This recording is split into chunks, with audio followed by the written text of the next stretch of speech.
I wanted to provide a quick tip based on some questions that were raised in a group that I have on LinkedIn about lace.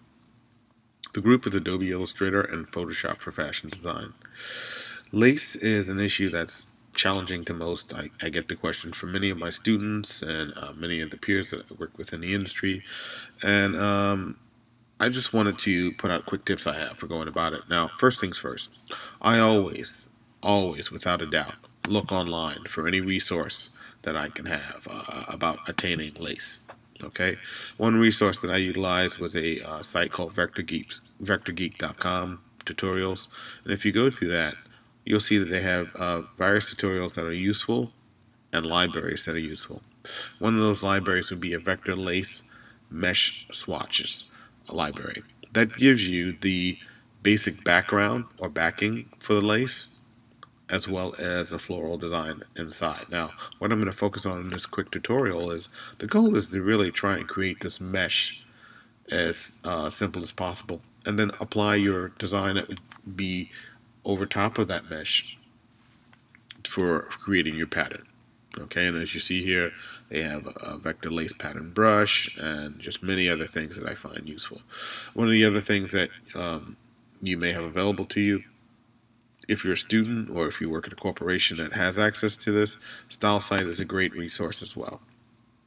My advice to you is the minute you get access to StyleSite, go bananas. Download as much as possible. These libraries are a great resource. Their brushes, zipper pulls, and all that stuff are excellent.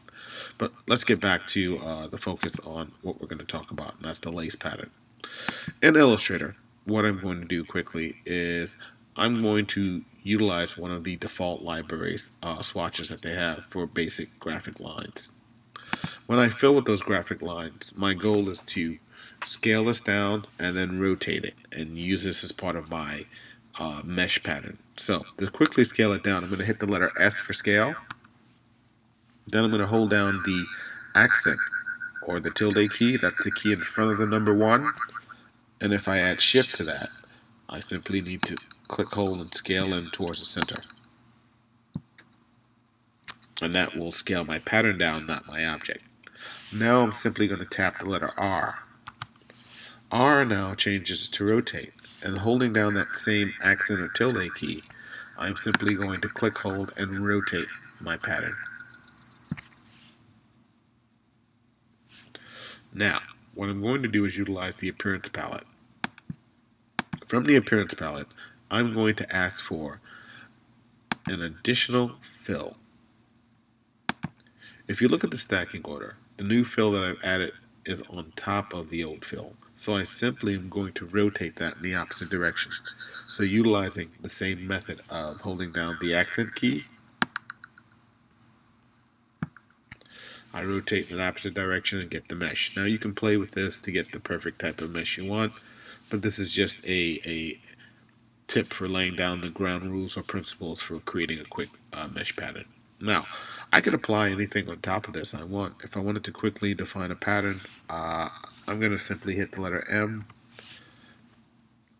click once, and make a 1 inch by 1 inch rectangle, and then I can go in here and simply design whatever type of pattern I want with no type of fill color in the background.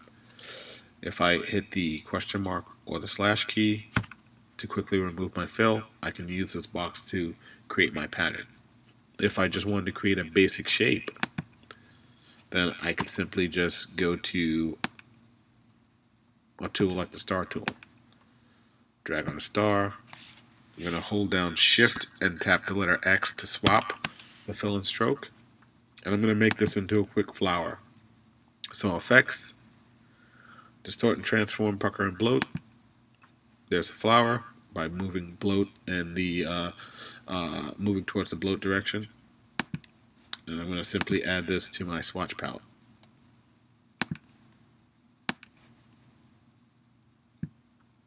Now for my appearance palette, I simply select my object, say add new fill.